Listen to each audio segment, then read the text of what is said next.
use the proper pronoun for someone, it validates them. They feel respected. They feel like you get them. They feel seen. And it's really important that we do that. That's how we start to create an inclusive environment, when we are actually paying attention and we're not assuming, and we're speaking to people with the pronouns they like to use, that feel that that's how they identify, and that makes us feel better, right? Makes us in gyms, I've seen in groups, sports, those kinds of things that we can start changing that could really, really make a difference. So some exclusive language that has been maybe a bit old school, maybe things that are still kind of floating around, but we're doing better. Things like ladies, fellas, gals, or guys.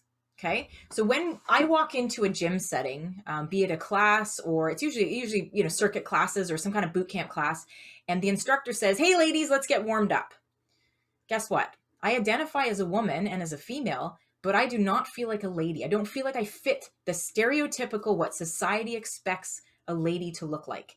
So that makes me immediately feel not seen. Really, you're referring to me as a lady? I don't look like a lady. I question, do I look like a lady? Well, what does a lady even look like, right? We have all these questions floating around. However, if we can be more inclusive in our language, it doesn't matter what we think as the instructor. The point is everyone in the room feels welcomed and they feel seen. And that is really what we're going for. So it's not our agenda. It's what needs to happen for our members and for our community, right? So how can we change that? Just a little caveat here. I've highlighted guys because guys is one of those terms that I myself am still working on. I'm part of the community and I still use the term guys to refer to a few people. I'm not implying that they're men or they're masculine. It's a term that I'm trying to get rid of, but it still creeps into my vocabulary and I still use it. And immediately I realize, right, I shouldn't be using that word. It's not very inclusive.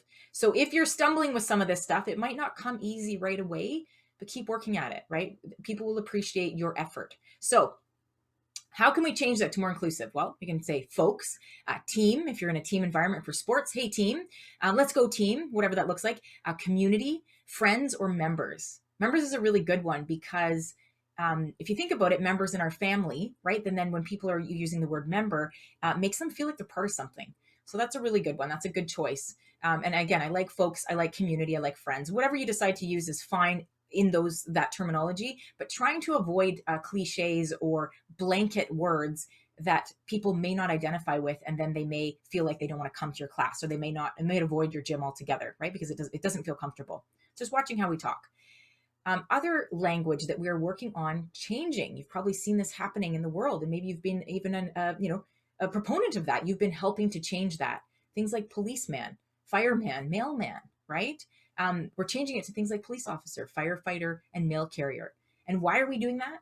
Because lots of women have these jobs. They're not just male dominant jobs. Lots of women are firefighters and police officers and the different things in the world. So we're removing that male dominant man from the word and being more inclusive.